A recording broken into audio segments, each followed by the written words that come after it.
Pesan tersirat Isra Nabi Muhammad SAW. Pertama, ada 2 pesan tersirat Isra Mi'raj Nabi Muhammad SAW. Pertama, banyak melangkahkan kaki ke masjid-masjid, ya.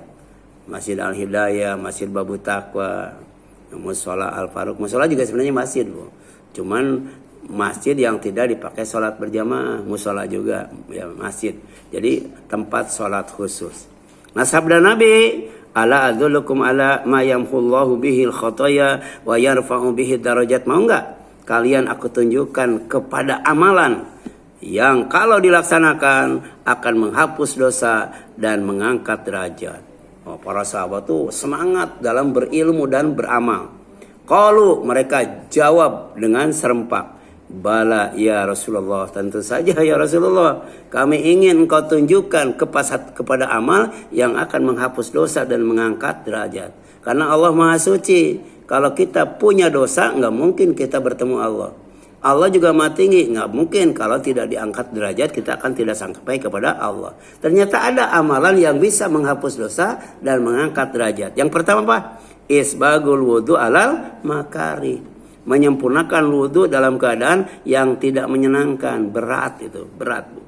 Yang kedua, wa kathratul khuta ilal masajid. Banyaknya langkah kaki menuju masjid, Bu. Usahakan, Bu. Kemudian wantidorus sholat ba'da sholat, ya. Menunggu sholat setelah sholat. Bagusnya setelah sholat itu jangan pulang, Bu. Tapi tunggu sholat berikutnya. Itu bisa menghapus derajat, menghapus dosa, mengangkat derajat, ya. Demikian pula banyak melangkahkan kaki ke masjid. Di Babu Taqwa kan alhamdulillah ya, ibu-ibu itu kan Selasa, kemudian Sabtu, Kamis ya.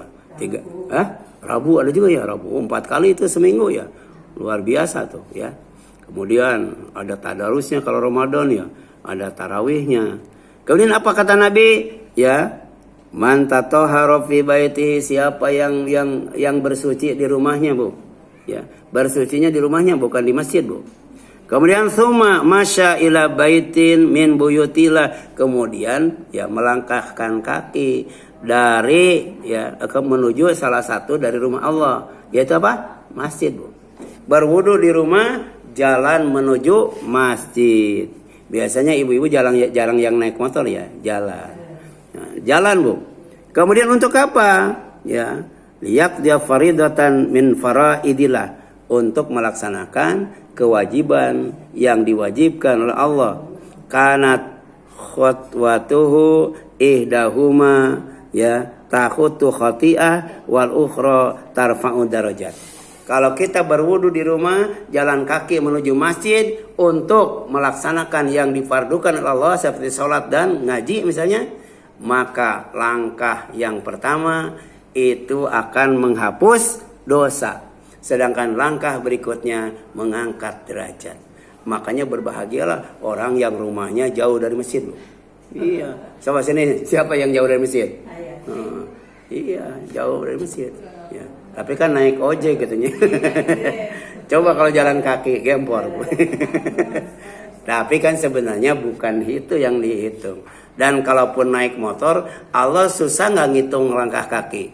Enggak, Bu. Ya. Emangnya Allah bego kan gitu? Enggak ya. Allah tuh maha berilmu.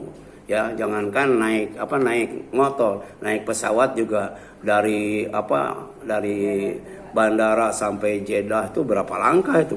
Dihitung insya Allah, Bu. Ya, Allah tuh kuasa. Ya, innallaha sari'ul hisab. Kalau soal hitung-hitungan, Allah tuh super cepat, Bu. Kemudian Rasul bersabda, a'dhamun nasi ajran fis salat ab'aduhum ya fa'ab'aduhum mamsya.